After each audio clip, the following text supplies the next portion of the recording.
Hello chapter 10 this world of things. ഈ ചാപ്റ്ററാണ് നമ്മളിപ്പോൾ ഡിസ്കസ് ചെയ്തുകൊണ്ടിരിക്കുന്നത്. ഇതിൻ്റെ ഹാഫ് പോർഷൻ ഓൾറെഡി ഡിസ്കസ് ചെയ്ത് കഴിഞ്ഞു. അതിൻ്റെ ബാക്കിയിൽ നിന്നാണ് നമ്മൾ ഈ വീഡിയോയിൽ തുടങ്ങുന്നത്. Let's return to Khushi's classroom. ഖുഷിയുടെ ക്ലാസ് റൂമിൽ എന്തൊക്കെ ഒബ്ജക്ട്സ് ഉണ്ടായിരുന്നു എന്നും അതൊക്കെ എന്ത് ടൈപ്പ് ഒബ്ജക്ട്സ് ആയിരുന്നെന്നും എന്തുകൊണ്ട് ഉണ്ടാക്കിയിരുന്നതായിരുന്നെന്നും മുമ്പത്തെ വീഡിയോയിൽ നമ്മൾ ഡിസ്കസ് ചെയ്തു. Where do all these materials come from? ഈ ഓരോ മെറ്റീരിയൽസും എവിടെ നിന്നാണ് വരുന്നത്, എവിടെ നിന്നാണ് ഇതൊക്കെ ഉണ്ടാവുന്നത് എന്ന് പറഞ്ഞു തുടങ്ങാം. Can you locate their sources? Source എവിടെ നിന്നാണോ കിട്ടുന്നത് അതിനാണ് നമ്മൾ അതിന്റെ സോഴ്സ് എന്ന് പറയുന്നത്. For example wood already discuss ചെയ്ത് കഴിഞ്ഞു. വുഡ് കിട്ടുന്നത് ട്രീയിൽ നിന്നാണ്. ട്രീ കട്ട് ചെയ്തിട്ടാണ് വുഡ് കിട്ടുന്നത്.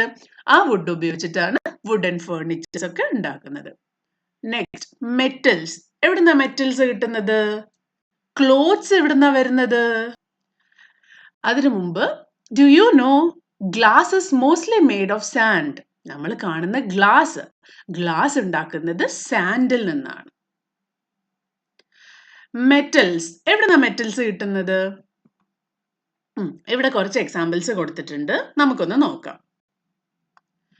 Metals, minerals extracted from rocks. മുന്നേ പറഞ്ഞതുപോലെ തന്നെ മണ്ണിൽ നിന്നും റോക്കിൽ നിന്നും ഒക്കെ എക്സ്ട്രാക്ട് ചെയ്തിരിക്കുന്ന മിനറൽസ് ഉപയോഗിച്ചിട്ടാണ് മെറ്റൽസ് ഉണ്ടാക്കുന്നത്. ക്ലോത്ത്സിന്റെ പല ടൈപ്പ് ഓഫ് ക്ലോത്ത്സ് ഉണ്ട്. ഒന്ന് പ്ലാന്റ്സിൽ നിന്ന് കിട്ടുന്ന ക്ലോത്ത്സ്, കോട്ടൺ, ലിനൻ എന്നിവയിൽ നിന്ന് കിട്ടുന്ന ക്ലോത്ത്സ് പ്ലാന്റ് ബേസ്ഡ് ക്ലോത്ത്സ് ആണ്. ഇനി ആനിമൽസ്, വുളൻ ക്ലോത്ത്, സിൽക്ക്, ഇതൊക്കെ ആനിമൽസിൽ നിന്നാണ് കിട്ടുന്നത്. ഇനി ഇത് രണ്ടും അല്ലാതെ സിന്തറ്റിക് ഫൈബേഴ്സ്, നമ്മൾ തന്നെ ഉണ്ടാക്കിയെടുക്കുന്ന, നേച്ചറിൽ നിന്ന് കിട്ടുന്നതല്ലാതെ ആർട്ടിഫിഷ്യൽ ആയിട്ട് മാൻമെയ്ഡ് ആയിട്ട് ഉണ്ടാക്കുന്ന ക്ലോത്ത്സ് ആണ് സിന്തറ്റിക് ഫൈബേഴ്സ്. നൈലോൺ, പോളിസ്റ്റർ എന്നൊക്കെ ക്ലോത്ത്സ് ഒക്കെ സിന്തറ്റിക് ഫൈബേഴ്സ് ആണ്. ഇനി as we already discussed, glass sandal നിന്നാണ് ഉണ്ടാക്കുന്നത്. പ്ലാസ്റ്റിക് എന്ന് പറഞ്ഞാൽ പെട്രോളിയത്തിൽ നിന്ന് വേർതിരിച്ച് ഉണ്ടാക്കുന്നതാണ് പ്ലാസ്റ്റിക്. പേപ്പർ ഉണ്ടാക്കുന്നത് വുഡ് ആണ്. പൾപ്പ് ഫ്രം ട്രീസ് ഓർ അല്ലെങ്കിൽ ഓൾറെഡി ഉണ്ടായിരുന്ന പേപ്പറിനെ റീസൈക്കിൾ ചെയ്തിട്ടും ന്യൂ പേപ്പർ ഉണ്ടാക്കാം. ഇത് അല്ലാതെ വേറെയും മെറ്റീരിയൽസ് ഉണ്ട്. അതൊക്കെ എവിടെ നിന്നാണ് കിട്ടുന്നത് എന്നുള്ളത് നിങ്ങൾ സ്വന്തമായിട്ട് റിസർച്ച് ചെയ്യണം. Okay, talk to your grandparents. In their childhood, were these things made of same materials? Are there new materials now that they might not have seen before? Are there any materials that they saw in their childhood that are not in use now? Why? ഇവിടെ നിങ്ങൾ നിങ്ങളുടെ grand പാരൻസിൻ്റെ അടുത്തും അല്ലെങ്കിൽ വീട്ടിലുള്ള elderly പേഴ്സണിൻ്റെ അടുത്തും ചോദിക്കണം, അവരുടെ ചൈൽഡ്ഹുഡിൽ ഇപ്പം നമ്മൾ ഉപയോഗിച്ചിരിക്കുന്ന സാധനങ്ങൾ തന്നെയായിരുന്നു അവർ ഉപയോഗിക്കുന്നത്? അതൊക്കെ നമ്മൾ ഉപയോഗിക്കുന്ന സെയിം മെറ്റീരിയൽ കൊണ്ട് തന്നെയായിരുന്നു പണ്ടും ഉപയോഗിച്ചിരുന്നത്? ഇപ്പോൾ വീട്ടിൽ കുക്ക് ചെയ്യുന്ന പാത്രങ്ങൾ തന്നെ എടുത്താൽ പണ്ട് കാലങ്ങളിലൊക്കെ മൺപാത്രങ്ങളിലൊക്കെ ആയിരുന്നു, അല്ലെങ്കിൽ കല്ല് കൊണ്ടുണ്ടാക്കിയ പാത്രങ്ങളിലൊക്കെ ആയിരുന്നു കുക്ക് ചെയ്യുന്നത്. ഇപ്പം സ്റ്റീലും അലൂമിനിയം അങ്ങനെയൊക്കെയുള്ള പാത്രങ്ങളിലാണ് നമ്മൾ കുക്ക് ചെയ്യുന്നത്. അപ്പോൾ എന്തുകൊണ്ടാണ് പണ്ട് ഉപയോഗിച്ചിരുന്ന പല മെറ്റീരിയൽസും ഇപ്പോഴും ഉപയോഗിക്കാത്തത്? നിങ്ങളുടെ ഗ്രാൻഡ് പേരൻസിനോട് ചോദിച്ചിട്ട് അതിന് ആൻസേഴ്സ് കണ്ടുപിടിക്കണം. Different materials may look different. Are they also different in other ways? Would you able to recognize some materials even with your eyes closed? ഓരോരോ മെറ്റീരിയൽസും കാണാൻ അത് ഡിഫറെൻ്റ് ആയിരിക്കും. കാണുന്നത് മാത്രമല്ല, അതിന് വേറെ എന്തെങ്കിലുമൊക്കെ പ്രോപ്പർട്ടീസ് ഉണ്ടോ? അതായത് നിങ്ങൾ കണ്ണടച്ചു വെച്ചിട്ടും നിങ്ങൾക്ക് ഇത് ഏത് മെറ്റീരിയൽ ആണ് എന്ന് മനസ്സിലാക്കാൻ പറ്റുമോ? ഫോർ എക്സാമ്പിൾ, നിങ്ങളുടെ മുന്നിൽ ഒരു ഐസ് ക്യൂബ് വെച്ചു. ഇത് കണ്ടു കഴിഞ്ഞാൽ ഐസ് ക്യൂബ് ആണെന്ന് അറിയാം. കണ്ണടച്ചാൽ ഇത് എന്താണെന്ന് നിങ്ങൾക്ക് മനസ്സിലാക്കാൻ പറ്റുമോ? ടച്ച് ചെയ്ത് നോക്കിക്കഴിഞ്ഞാൽ മനസ്സിലാവും അല്ലേ? വേറെയും പല മെറ്റീരിയൽസും അതിൻ്റെ പ്രോപ്പർട്ടീസ്, വേറെ വേറെ സ്വഭാവം കൊണ്ട് നമുക്ക് കണ്ണടച്ചിട്ട് നേരിട്ട് കാണാതെയും ഐഡന്റിഫൈ ചെയ്യാൻ പറ്റും. What material is your spoon made of? നിങ്ങൾ കിച്ചണിൽ ഉപയോഗിച്ചിരിക്കുന്ന സ്പൂൺ എടുക്കുക. എന്നിട്ട് ഇത് എന്ത് മെറ്റീരിയൽ കൊണ്ടാണ് ഉണ്ടാക്കിയിരിക്കുന്നത്? Is it made of metal, wood or some other material? Can you guess? And which of these words or phrases describes the spoon? ഇവിടെ തന്നിരിക്കുന്ന ഏതൊക്കെ കാര്യങ്ങളാണ് കയ്യിലുള്ള സ്പൂണിനെ ഡിസ്ക്രൈബ് ചെയ്യുന്നത്?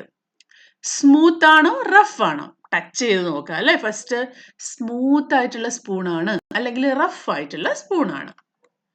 കാണുമ്പോൾ ഡൾ ആയിട്ടിരിക്കുന്നു അല്ലെങ്കിൽ ഷൈനി നല്ല തിളക്കത്തോടെ ഇരിക്കുന്നു? ഇതിലേതാണ് നിങ്ങൾ എടുത്തിരിക്കുന്ന spoon? Feel cold to touch. Touch ചെയ്യുമ്പോൾ നിങ്ങൾക്ക് ഒരു കോൾഡ് ഫീൽ ചെയ്യുന്നുണ്ടോ? ഇങ്ങനെ ഈ കോളത്തിലൊക്കെ ടിക്ക് ചെയ്യാം നിങ്ങളൊരു സ്പൂൺ എടുത്തതിന് ശേഷം. Activity 5. Knock on it and it will speak to you. Orchestra. Take a metal spoon. നമ്മൾ ഓൾറെഡി ഒരു സ്പൂണിന്റെ കാര്യം പറഞ്ഞു. ആ സ്പൂൺ നോക്കിയിട്ട് അത് മെറ്റൽ സ്പൂൺ ആണോ, ഷൈനി ആണെങ്കിൽ മെറ്റൽ സ്പൂൺ ആണ്, കുറച്ച് ഡൾ ആയിരിക്കുകയാണെങ്കിൽ അത് വുഡൻ സ്പൂൺ ആണ്. അതുപോലെ വുഡൻ സ്പൂണിനേക്കാളും സ്റ്റീൽ സ്പൂണ് അല്ലെങ്കിൽ മെറ്റൽ സ്പൂണ് ടച്ച് ചെയ്യുമ്പോൾ കുറച്ച് തണുപ്പ് ഫീൽ ചെയ്യും. പിന്നെ അത് ടച്ച് ചെയ്യുന്ന സമയത്ത് മെറ്റൽ ആണെങ്കിൽ ഒരു സ്മൂത്ത് ഫിനിഷ് ആയിരിക്കും, വുഡൻ സ്പൂൺ ആണെങ്കിൽ കുറച്ച് റഫ് ആയിട്ടുള്ള ഒരു ഫിനിഷ് ആയിരിക്കും. Take a metal spoon and at least 5 objects made of different materials: wood, metal, plastic, cloth and glass. നിങ്ങൾ 5 മെറ്റീരിയൽസ് കളക്ട് ചെയ്യണം. ഒന്ന് വുഡ് കൊണ്ട് ഉണ്ടാക്കിയതായിരിക്കണം, ഒന്ന് ഏതെങ്കിലും മെറ്റൽ കൊണ്ട്, ഒന്നൊരു പ്ലാസ്റ്റിക് ഒബ്ജക്റ്റ്, ഒന്നൊരു ക്ലോത്ത് ആൻഡ് ഒരു ഗ്ലാസ് കൊണ്ട് ഉണ്ടാക്കിയ എന്തെങ്കിലും ഒരു object. Gently tap the spoon on each of them. നിങ്ങളുടെ കയ്യിലുള്ള സ്പൂണ് ഇതിൽ ഓരോന്നിലും ജസ്റ്റ് ടാപ്പ് ചെയ്യുക, ചെറുതായിട്ടൊന്ന് ഇടിക്കുക. Listen to the sound that each of them makes. ഓരോന്നിൻ്റെ സൗണ്ട് സ്പെഷ്യലായിട്ട് നോട്ടീസ് ചെയ്യണം. Make your own words to describe all these different sounds. ഓരോന്നിലും ഇടിക്കുന്ന സമയത്ത് എന്ത് രീതിയിലുള്ള സൗണ്ടാണ് വന്നതെന്ന് നിങ്ങൾ നോട്ട് ചെയ്ത് നിങ്ങളുടേതായ രീതിയിൽ നോട്ട് ചെയ്യണം. Now compose your own beats. ഇപ്പോൾ ഓരോ ഒബ്ജക്റ്റിലും തട്ടി വരുന്ന സൗണ്ട് നിങ്ങൾക്ക് മനസ്സിലായല്ലേ? ഇനി അത് വെച്ചിട്ട് ഒരു ബീറ്റ് നിങ്ങൾ കമ്പോസ് ചെയ്ത് നോക്കണം. ടിങ് ടിങ് ധക് ധക് ടിങ് ധക് ടിങ് ധക്. അങ്ങനെ ഇവിടെ ഒരു എക്സാമ്പിൾ തന്നിട്ടുണ്ട്. ഇതുപോലെ നിങ്ങളുടെ ഓൺ മ്യൂസിക് ഈ വസ്തുക്കൾ ഉപയോഗിച്ചിട്ട് നിങ്ങൾ കമ്പോസ് ചെയ്യണം. Does it bend? Khushi's table is made of wood. What else is used to make tables? വേറെ എന്തൊക്കെ മെറ്റീരിയൽസ് ഉപയോഗിച്ചിട്ട് ടേബിൾ ഉണ്ടാക്കാം? പ്ലാസ്റ്റിക് ടേബിൾ, പിന്നെ മെറ്റൽ ടേബിൾ, ഗ്ലാസ് കൊണ്ടുള്ള ടേബിൾ, അങ്ങനെ പലതരത്തില് ടേബിൾസ് ഉണ്ടാക്കാം അല്ലേ? Can we use fabric or rubber to make a table? ഫാബ്രിക്കോ അല്ലെങ്കിൽ റബ്ബറോ ഉപയോഗിച്ചിട്ട് ടേബിൾ ഉണ്ടാക്കാറുണ്ടോ സാധാരണയായിട്ട്? Why or why not? Fabric കൊണ്ട് ടേബിൾ ഉണ്ടാക്കിയാൽ എന്താ പറ്റുക? ഫാബ്രിക്കിന് തീരെ ശക്തിയില്ല അല്ലെ, ഫാബ്രിക് ആ ഒരു ഷേപ്പിൽ നിൽക്കൂല. അതേപോലെ റബ്ബർ ആണെങ്കിലോ നമ്മൾ എന്ത് ഉണ്ടാക്കിയാലും അത് ഒരു ഇലാസ്റ്റിക് പ്രോപ്പർട്ടി കാരണം അത് ബെൻഡ് ആയി പോകും. അപ്പോൾ wood is hard and rigid, fabric is soft and flexible. Hard and rigid, rigid എന്ന് പറഞ്ഞാൽ നല്ല സ്ട്രോങ് ആയിട്ടുള്ള, നമ്മൾ അതിനുള്ളിൽ പ്രസ് ചെയ്താലോ അതിൻ്റെ മുകളിൽ പ്രഷർ അപ്ലൈ ചെയ്താലോ ഒന്നും അത് വളഞ്ഞു പോവോ പ്രസ്സായി പോവോ ഒന്നും ചെയ്യില്ല. അതിനാണ് റിജിഡ് എന്ന് പറയുന്നത്. അതിന്റെ ഷേപ്പ് മാറിപ്പോവില്ല. While fabric soft and flexible, അത് വളരെ സോഫ്റ്റ് ആണ്. അതുകൊണ്ട് ഒരു ടേബിൾ ഉണ്ടാക്കി കഴിഞ്ഞാൽ അത് ഫ്ലെക്സിബിൾ ആയിട്ട് വളഞ്ഞു പോവും, അത് നേരെ നിൽക്കൂല, അതിനെ ഒന്നും ഹോൾഡ് ചെയ്യാൻ പറ്റൂല. The flexibility of fabric make it more suitable to make clothes and curtains. Fabric flexible ആയതുകൊണ്ടാണ് അതുകൊണ്ട് നമ്മൾ ക്ലോത്ത്സും കേർട്ടനും ഒക്കെ ഉണ്ടാക്കുന്നത്. Imagine if your clothes were made of wood. Wood കൊണ്ടുണ്ടാക്കിയ ക്ലോത്ത്സ് ആയിരുന്നെങ്കിലോ നിങ്ങൾക്ക് ഉപയോഗിക്കാൻ പറ്റോ? അത് ഫ്ലെക്സിബിൾ അല്ല, റിജിഡ് ആയിട്ട് നിൽക്കും അല്ലേ എപ്പോഴും. അപ്പൊ നമുക്കത് തീരെ കംഫർട്ടബിൾ ആയിരിക്കില്ല. റോങ് ആയിട്ടുള്ള മെറ്റീരിയൽസ് ഉപയോഗിച്ച് ആ ഒരു ഒബ്ജക്റ്റ് ഉണ്ടാക്കി കഴിഞ്ഞാൽ അതിന്റെ പേർപ്പസ് ഒരിക്കലും സെർവ് ചെയ്യില്ല. Write odd pairs. List 5 objects and pair them with a material that is not suitable for it. Explain why this material will not work to make these objects. One example is done for you. Umbrella, paper. Paper will tear if it gets wet in the rain. നിങ്ങൾ പറയേണ്ടത് ഓരോ ഒബ്ജക്ട്സും wrong ആയിട്ടുള്ള material കൊണ്ട് ഉണ്ടാക്കിയ എന്താണ് അതിന് സംഭവിക്കുക. For example umbrella സാധാരണയായിട്ട് ക്ലോത്ത് കൊണ്ടാണ് ഉണ്ടാക്കുന്നത് അല്ലേ. ഇൻസ്റ്റഡ് അത് പേപ്പർ കൊണ്ടായിരുന്നെങ്കിലോ ഉണ്ടാക്കിയത്. Paper will tear if it gets wet in the rain. ഇതുപോലെ തന്നെ 2-3 ഒബ്ജക്ട്സും അത് റോങ് മെറ്റീരിയൽസ് ഉപയോഗിച്ചുണ്ടാക്കിയിരുന്നെങ്കിൽ എന്ത് സംഭവിക്കുമായിരുന്നു എന്ന് സ്വന്തമായിട്ട് ഈ കോളത്തിലൊക്കെ ഫിൽ ചെയ്യാം. നമുക്കൊരു എക്സാമ്പിൾ നോക്കാം. വാട്ടർ ബോട്ടിൽ, നിങ്ങൾ വെള്ളം എടുക്കുന്ന വാട്ടർ ബോട്ടിൽ മെറ്റീരിയൽ കാർഡ്ബോർഡ് കൊണ്ടായിരുന്നു നിങ്ങളുടെ വാട്ടർ ബോട്ടിൽ എങ്കിലോ cardboard will absorb water and get damaged easily. വെള്ളത്തിൽ കാർഡ്ബോർഡ് അലിഞ്ഞു പോകും അല്ലേ. ഇനി കുക്കിംഗ് പാൻ, അടുക്കളയിൽ കുക്ക് ചെയ്യുന്ന പാൻ പ്ലാസ്റ്റിക് കൊണ്ടായിരുന്നെങ്കിലോ plastic will melt when used for cooking. Cup cloth കൊണ്ടാണ് ഉണ്ടാക്കിയതെങ്കിൽ fabric absorb liquid and wood get soaked. അത് വർക്ക് ചെയ്യില്ല. ഇനി നിങ്ങളുടെ വീട് ഉണ്ടാക്കിയിരിക്കുന്നത് വാട്ടർ കൊണ്ടാണെങ്കിലോ വീടിന്റെ വാളൊക്കെ വാട്ടർ കൊണ്ട് ഉണ്ടാക്കാൻ പറ്റുമോ? നോ, അത് റിജിഡ് അല്ല, അത് ഒഴുകിപ്പോകും അല്ലേ. ഇതുപോലെ കുറേ എക്സാമ്പിൾസ്. നിങ്ങളുടെ മുന്നിൽ കാണുന്ന എല്ലാ മെറ്റീരിയലും കുറച്ച് വിയേർഡ് ആയിട്ടുള്ള ഓഡായിട്ടുള്ള മെറ്റീരിയൽ കൊണ്ടാണ് ഉണ്ടാക്കിയിരിക്കുന്നതെങ്കിൽ എന്ത് ഫണ്ണായിരിക്കും അല്ലേ. ഈ കോളം ഡിഫറെന്റ് ഒബ്ജക്ട്സും മെറ്റീരിയൽസും കൊണ്ടും നിങ്ങൾ സ്വന്തമായിട്ട് ഫിൽ ചെയ്യാം. Does it flow? In her odd pairs, Khushi playfully wrote, walls can't be made of water. ഖുഷിയുടെ ടേബിളിൽ ഖുഷി എഴുതിയതാണ് walls can't be of water. We don't make walls of water because they will fall. What else could happen to water walls? We need solid things such as stone, bricks or wood to make walls. Water കൊണ്ട് വാൾ ഉണ്ടാക്കാൻ പറ്റില്ല. നമുക്ക് വേണ്ടത് solid things ആണ്. എന്താണ് solid things? Solid എന്ന് പറഞ്ഞാൽ അതിനൊരു പ്രോപ്പർ ആയിട്ടുള്ള ഷേപ്പ് ഉണ്ടാവും. ഫോർ എക്സാമ്പിൾ ബ്രിക്സ്, വുഡ് അല്ലെങ്കിൽ മുന്നിൽ കാണുന്ന ബോക്സോ പെന്നോ ഒക്കെ സോളിഡ് ആണ്. Things that do not change their shape are called solid. നമ്മൾ പറഞ്ഞ പോലെ ഒരു സ്ഥലത്ത് വെക്കുന്ന സമയത്ത് അതിന്റെ ഷേപ്പ് മാറിപ്പോവാതെ ഇരിക്കുന്ന ഏത് ഒബ്ജക്റ്റും സോളിഡ് ഒബ്ജക്ട്സ് ആണ്. Water does not keep its shape, it flows. വാട്ടറിന് നമ്മൾ എവിടെയെങ്കിലും ഒഴിച്ചു വെച്ച് കഴിഞ്ഞാൽ അത് ഒഴുകിപ്പോവും, അതവിടെ നിൽക്കില്ല. അതുപോലെ തന്നെ വാട്ടർ ഏതൊക്കെ പാത്രത്തിലാണോ അല്ലെങ്കിൽ ഏത് കണ്ടെയ്നറിലാണോ ഒഴിക്കുന്നത് ആ കണ്ടെയ്നറിന്റെ ഷേപ്പ് ആയിരിക്കും വാട്ടറിന്. അപ്പോൾ അങ്ങനെയുള്ള മെറ്റീരിയൽസിന് പറയുന്ന പേരാണ് liquid. Air flows too. Air, നമ്മുടെ ചുറ്റുമുള്ള എയറും ഒഴുകിപ്പോകും. But in a different way.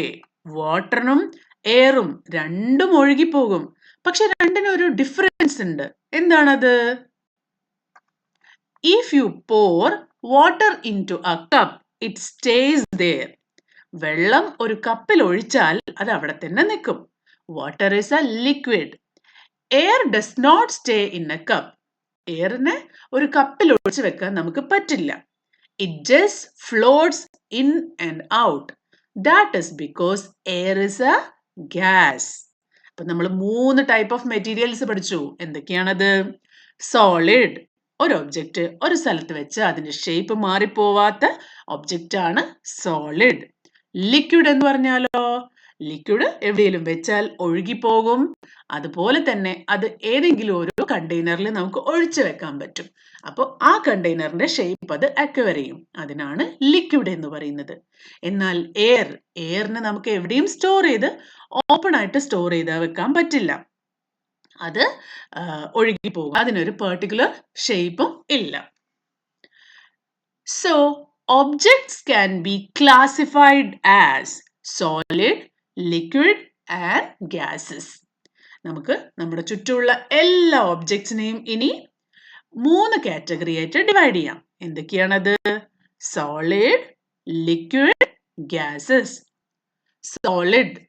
Any matter that is a solid has a definite shape. It does not flow like water or change its shape unless you break it. നമ്മൾ അതിന്റെ മുകളിൽ എന്തെങ്കിലും pressure apply ചെയ്യോ അതിനെ മുറിച്ചു കളയോ ഒന്നും നമ്മളായിട്ട് ചെയ്യാതെ അത് സ്വന്തമായിട്ട് ഷേപ്പ് മാറുകയില്ല. Examples: toys. ഏത് ടോയ്സ് ഒക്കെ എടുത്തു കഴിഞ്ഞാൽ ഇതൊക്കെ സോളിഡ് മെറ്റീരിയൽസ് ആണ്. ഫ്രൂട്ട്സും സോളിഡ് ആണ്. ഫേർണിച്ചേഴ്സും സോളിഡ് ആണ്. ഇനി നിങ്ങളുടെ ചുറ്റും ഒബ്സർവ് ചെയ്ത് നോക്കിയേ, എന്തൊക്കെ സോളിഡ് മെറ്റീരിയൽസ് ഉണ്ട്? എല്ലാം കണ്ടുപിടിച്ച് നോട്ട് ചെയ്ത് വെക്കുക. അടുത്തത് liquid. Liquid is a substance that flows and take the shape of its container. Flow ചെയ്യും, അതുപോലെ അത് ഏത് കണ്ടെയ്നറിലാണോ അതിന്റെ ഷേപ്പ് എടുക്കും. Liquids don't have a fixed shape. സോളിഡിന് ഒരു ഫിക്സഡ് ഷേപ്പ് ഉണ്ടായിരുന്നു, ലിക്വിഡിന് ഫിക്സഡ് ഷേപ്പ് ഇല്ല. But they do have a fixed amount. അതായത് നമ്മൾ ഒരു ഗ്ലാസ്സിൽ വെള്ളം ഒഴിച്ചു വെച്ചു, ആ വെള്ളം ഏതൊക്കെ പാത്രത്തിലേക്ക് മാറിയാലും ആ വെള്ളത്തിന്റെ അളവിന് ഡിഫറൻസ് വരില്ല, ഒരേ എമൗണ്ട് ആയിരിക്കും, പക്ഷെ അതിന്റെ ഷേപ്പ് മാത്രമേ മാറുള്ളൂ. ഇതിനെപ്പറ്റി കൂടുതൽ വലിയ ക്ലാസ്സിൽ എത്തുമ്പോൾ പഠിക്കാം. എക്സാമ്പിൾസ്: വാട്ടർ, ജ്യൂസ് ലിക്വിഡ് ആണല്ലേ. മിൽക്ക് ലിക്വിഡ് ആണ്. ഓയിലും ലിക്വിഡ് ആണ്. ഇനി നിങ്ങളുടെ വീട്ടില് ഇതല്ലാതെ എന്തൊക്കെ ലിക്വിഡ് മെറ്റീരിയൽസ് ഉണ്ട്? അതും നേരത്തെ സോളിഡിന്റെ കൂടെ ആഡ് ചെയ്ത് വെക്കുക. Gas. A gas is something that you cannot usually see. സാധാരണയായിട്ട് ഗ്യാസ് നമുക്ക് കാണാൻ പറ്റില്ല. And it spreads out to fill the entire space in. നമ്മൾ അതിനെ വെറുതെ ഒരു സ്ഥലത്ത് വെച്ച് കഴിഞ്ഞാൽ നമ്മുടെ എല്ലാ സ്പേസിലും അത് സ്പ്രെഡ് ആവും. Gases don't have a fixed shape or size. ഗ്യാസിനും ഒരു ഫിക്സഡ് ഷേപ്പ് ഇല്ല, അത് സ്പ്രെഡ് ആയിക്കൊണ്ടേയിരിക്കും. എക്സാമ്പിൾസ്: എയർ യു ബ്രീത്ത്, നിങ്ങളുടെ ചുറ്റുമുണ്ട്, നിങ്ങൾ കാണുന്നില്ല. Steam, the hot vapour that come from boiling water. വെള്ളം ചൂടാക്കുന്ന സമയത്ത് അതിൻ്റെ അടുത്ത് പോയി നോക്കിക്കഴിഞ്ഞാൽ നിങ്ങൾക്ക് ഒബ്സർവ് ചെയ്യാൻ പറ്റും, അതിൽ നിന്ന് എന്തോ ഒരു സാധനം മേലേക്ക് പോകുന്നത് പോലെ തോന്നും, അതാണ് steam. The gas in the air that helps us breathe, അതാണ് ഓക്സിജൻ. ഓക്സിജനും ഒരു ഗ്യാസ് ആണ്. ഇനി ചിമ്മിയിൽ നിന്നൊക്കെ പോകുന്ന സ്മോക്ക്, അതും ഒരു ഗ്യാസ് ആണ്. അവിടെ നിങ്ങൾക്ക് അതിനെ കാണാൻ പറ്റും, വൈറ്റ് സ്മോക്ക് ആയിട്ട്, അതും ഒരു ഗ്യാസ് ആണ്. ഇനി ഒരു പേപ്പർ, വീട്ടിൽ വെറുതെ ഒരു പേപ്പർ കത്തിച്ചു കഴിഞ്ഞാൽ അല്ലെങ്കിൽ അഗർബത്തി കത്തിച്ചു കഴിഞ്ഞാൽ അതിൽ നിന്ന് സ്മോക്ക് പോകും അല്ലേ, അതും ഒരു ഗ്യാസ് ആണ്. ഓക്കെ, അപ്പൊ നിങ്ങൾക്ക് ഈ മൂന്നിന്റെയും ഒരു ഡിഫറൻസ് ഒരുമിച്ച് കാണാൻ വേണ്ടി നമുക്കൊരു പിക്ചർ നോക്കാം. Solid, liquid, gas. നമ്മൾ കുറച്ച് വെള്ളം എടുത്തു, ഈ വെള്ളത്തിനെ ഫ്രീസറിൽ വെച്ചിട്ട് ഐസ് ആക്കി മാറ്റി. ഇതേ വെള്ളം ഒരു പാനിലെടുത്ത് നന്നായി തിളപ്പിച്ചു. ഈ വെള്ളം ഐസ് ആയിരിക്കുന്ന സമയത്ത് ഇത് സോളിഡ് ആണ്. കാരണം എന്താ? അതിനൊരു സ്ട്രക്ചർ ഉണ്ട്, അപ്പൊ അതൊരു സോളിഡ് ആണ്. ഇനി ഈ വെള്ളം ഇതുപോലെ തന്നെ ഇരിക്കുമ്പോ ഇത് ലിക്വിഡ് ആണ്. ഇത് തിളപ്പിച്ചു കഴിഞ്ഞു കഴിഞ്ഞാൽ ഇതിന്റെ മുകളിലേക്ക് പോകുന്ന ഈ ഒരു സ്റ്റീം, അതും വാട്ടർ ആണ്, അത് ഗ്യാഷ്യസ് ഫോമിലാണ്. അപ്പൊ വെള്ളത്തിന് 3 ഫോമിലേക്ക് മാറാനുള്ളൊരു കഴിവുണ്ട്. Okay, solid, liquid and gas. Activity 6. Let's group them another way. Here are the names of some objects: ink, a stone, smoke, ice, steam, a spoon, honey, a bottle, a bag, water. If it is a solid, write its name on the tray. If it is a liquid, write its name on the bottle. If it is a gas, write its name in the balloon. ഇവിടെ തന്നിരിക്കുന്ന materials ink, stone, smoke, ice, ഇതൊക്കെ solid ആണെങ്കിൽ ഈ ഒരു ട്രേയിൽ എഴുതണം, liquid ആണെങ്കിൽ ഈ ബോട്ടിലിൽ എഴുതണം, ഗ്യാസ് ആണെങ്കിൽ ഈ ഒരു ബലൂണിൽ എഴുതണം. അപ്പൊ നോക്കിയാലോ, ഇങ്ക് എന്താണ്? ലിക്വിഡ്. സ്റ്റോൺ സോളിഡ് ആണ്. സ്മോക്ക് ഗ്യാസ് ആണ്. അപ്പൊ ഇവിടെ എഴുതണം. ഐസ് നേരത്തെ പറഞ്ഞു സോളിഡ് ആണ്. സ്റ്റീം വെള്ളം ചൂടായിട്ട് സ്റ്റീമായി മാറി. ഇപ്പോഴത് ഗ്യാസ് ആണ്. സ്പൂൺ സോളിഡ് ആണ്. ഹണി ലിക്വിഡ് ആണ്. ബോട്ടിൽ സോളിഡ് ആണ്. ബാഗ് സോളിഡ് ആണ്. വാട്ടർ ലിക്വിഡ് ആണ്. നിങ്ങൾ സ്വന്തമായിട്ട് എഴുതില്ലേ? ബുക്കിൽ ഓരോ സ്ഥലത്തും കറക്റ്റ് ആയിട്ട് അത് എഴുതണം. Add some of your own objects in the tray, bottle and balloon. ഈ തന്നിരിക്കുന്നതല്ലാതെ നിങ്ങളുടെ ചുറ്റും ഒബ്സർവ് ചെയ്തിട്ട് കുറച്ച് പേരും കൂടി ഇതിലൊക്കെ ആഡ് ചെയ്യണം. Some objects could be confusing, such as sand or sponge or clay. Identify more such objects and write names of at least 3 of them. ചില മെറ്റീരിയൽസ് നമുക്ക് ആകെ കൺഫ്യൂസിങ് ആയിരിക്കും. അതായത് സാൻഡ് നമ്മളൊരു സ്ഥലത്ത് വെച്ച് കഴിഞ്ഞാൽ അതിങ്ങനെ സ്പ്രെഡ് ആയി പോവല്ലേ. അപ്പൊ നമുക്ക് ഡൗട്ട് ആവും, ഇത് സ്പ്രെഡ് ആവുന്നുണ്ടല്ലോ, എന്തുകൊണ്ടാണ് ഇതിനെ നമ്മൾ സോളിഡ് ആയിട്ട് പറയുന്നത്? അല്ലെങ്കിൽ സ്പോഞ്ചിനെ തൊടുമ്പോൾ തന്നെ അത് പ്രസ് ആയി പോവല്ലേ. അപ്പൊ എങ്ങനെയാ ഇതിന്റെ ഷേപ്പ് മാറുന്നില്ലേ എന്ന് വിചാരിക്കും. പക്ഷെ അതൊക്കെ സോളിഡ് ആണ്. കാരണം സ്പോഞ്ച് വെറുതെ വെച്ച് കഴിഞ്ഞാൽ സ്പോഞ്ച് ആയിട്ടിരിക്കും. അതിൽ നമ്മൾ എന്തെങ്കിലും പ്രഷർ അപ്ലൈ ചെയ്യുമ്പോഴാണ് അതിന്റെ ഷേപ്പ് മാറിപ്പോകുന്നത്. അതുപോലെ സാൻഡ് ഓരോ തരി ആയിട്ടാണ് സാൻഡ് ഉണ്ടാകുന്നത്. അതിന്റെ ഓരോ തരിയും അതിന്റെ ഷേപ്പിന് മാറ്റം വരുന്നില്ല.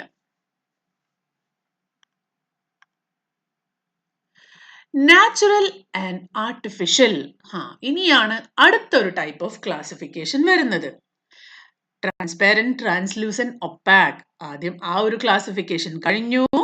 അതിനുശേഷം സോളിഡ്, ലിക്വിഡ് ആൻഡ് ഗ്യാസ്, അങ്ങനെ ഒരു ക്ലാസിഫിക്കേഷൻ കഴിഞ്ഞു. ഇത് പുതിയൊരു ക്ലാസിഫിക്കേഷൻ ആണ്. നമുക്ക് നമ്മുടെ ചുറ്റുമുള്ള ഒബ്ജക്ട്സ് ഏത് രീതിയിൽ വേണമെങ്കിലും ഗ്രൂപ്പ് ചെയ്യാം അല്ലെ. അങ്ങനെ ഒരു ഗ്രൂപ്പിംഗ് ആണ് ഇവിടെ. Natural and artificial. Khushi drew a picture of a mango tree with a mango growing on it and a bird sitting on it. The tree, mango and bird are not made by humans but occur naturally in nature. ഈ ചിത്രത്തിലുള്ള മരം നമ്മൾ തൈയൊക്കെ നടുവായിരിക്കും. പക്ഷെ മരമായി മാറുന്നത് ഈ മരത്തിന് നമ്മൾ ഉണ്ടാക്കുന്നതല്ല. ഇത് naturally grow ആവുന്നതാണ്.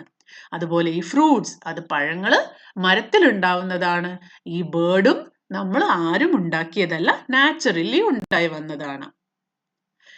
Things that exist naturally, Thane naturally ഉണ്ടാകുന്ന തിങ്സിനാണ് നാച്ചുറൽ തിങ്സ് എന്ന് പറയുന്നത്. Natural things may be alive like plants and animals or not alive, rocks, water and air. Natural things എന്ന് പറഞ്ഞാൽ അത് ജീവനുള്ള തിങ്സ് ആവണമെന്ന് ഒരു നിർബന്ധവും ഇല്ല. ഇപ്പോ ബേർഡ്സ്, നമ്മൾ മനുഷ്യന്മാർ, ഹ്യൂമൻ അല്ലെങ്കിൽ ആനിമൽസ്, ഇതൊക്കെ നാച്ചുറൽ ആണ്, അതിനൊക്കെ ജീവനുണ്ട്. എന്നാലോ റോക്ക്, വാട്ടർ, എയർ ഇതൊന്നും ജീവനില്ലാത്ത വസ്തുക്കളാണ്. Things that are made by people are called artificial, like clothes. Clothes താനെ ഉണ്ടായി വരുന്നതാണോ? അല്ല, നാച്ചുറൽ ആയിട്ട് ഉണ്ടായി വരുന്ന മെറ്റീരിയൽസ് ഉപയോഗിച്ചിട്ട് മനുഷ്യന്മാര് നമ്മൾ ഉണ്ടാക്കുന്നതാണ് ക്ലോത്ത്സ്. ഷൂസും ടേബിൾസും മരം കട്ട് ചെയ്തിട്ടാണ് ടേബിൾ ഉണ്ടാക്കുന്നത് അല്ലെ. മരം നാച്ചുറൽ ആയിട്ട് ഉണ്ടാവുന്നതാണ്. ആ മരത്തിനെ കട്ട് ചെയ്തിട്ട് നമ്മൾ ടേബിൾ ആയിട്ട് മാറ്റാണ്. അപ്പൊ ഇങ്ങനത്തെ മെറ്റീരിയൽസ് ആണ് artificial materials. List out 5 things in each group. Natural and artificial, ഇതിൽ ഓരോന്നിലും 5 പേരുകൾ വീതം കൊടുക്കാം. നമുക്ക് നോക്കാം അല്ലെ. Natural materials. Materials that are found in nature and are not made by humans. എന്നാൽ artificial materialോ? Materials that are man-made, made by human and created by humans using natural resources. Already existing ആയിട്ടുള്ള natural material ഉപയോഗിച്ചിട്ട് മനുഷ്യന്മാർ ഉണ്ടാക്കുന്നതാണ് artificial materials. Examples. First പിക്ചറിൽ നോക്കിയേ, ഇതിൽ trees ഉണ്ട്, water ഉണ്ട്, റോക്ക് ഉണ്ട്, ഫ്രൂട്ട്സ് ഉണ്ട്, കോട്ടൺ പ്ലാന്റ്സ് ഉണ്ട്, സോയിൽ ഉണ്ട്. ഇതൊന്നും മനുഷ്യന്മാരുണ്ടാക്കിയതല്ല, ഇത് നേച്ചറിൽ ഓൾറെഡി അവൈലബിൾ ആയിട്ടുള്ളതാണ്. എന്നാൽ ആർട്ടിഫിഷ്യൽ മെറ്റീരിയൽസ് കണ്ടോ, ക്ലോത്ത്സ്, ബോട്ടിൽ, പെൻസിൽ, ബുക്ക്, ക്ലോത്ത്, കവർ, ഇങ്ങനെ കാര്യങ്ങളൊക്കെ ആർട്ടിഫിഷ്യൽ ആയിട്ട് മനുഷ്യന്മാർ ഉണ്ടാക്കിയിരിക്കുന്നതാണ്. ഇനി ചാപ്റ്ററിന്റെ ലാസ്റ്റ് പോർഷനിലേക്ക് എത്തിയിരിക്കുകയാണ്. Let's reflect. Right, things around us are made of different types of materials. Write down the name of 3 materials we commonly see around us. Common ആയിട്ട് നമ്മുടെ ചുറ്റും കാണുന്ന 3 മെറ്റീരിയൽസ് ഏതൊക്കെയാണ്? Wood, metal and plastic. ഇതല്ലാതെയും materials ഉണ്ട്, നിങ്ങൾക്ക് അത് എഴുതാം. അടുത്ത question. Suppose you find a shining spoon. You don't know if it is made of metal or whether it is made of some other material and then painted it with shiny paint. How would you find out? നിങ്ങൾക്ക് ഒരു spoon കിട്ടി, അത് metal ആണോ വേറെ എന്തെങ്കിലും ആണോ എന്ന് എങ്ങനെ ചെക്ക് ചെയ്യും? Hit the spoon somewhere gently and listen to the sound. അതെവിടെയെങ്കിലും ഹിറ്റ് ചെയ്തിട്ട് അതിന്റെ സൗണ്ട് കേട്ട് കഴിഞ്ഞാൽ മനസ്സിലാക്കാം അല്ലേ? Metal spoon will make a clear ringing sound when you tap it.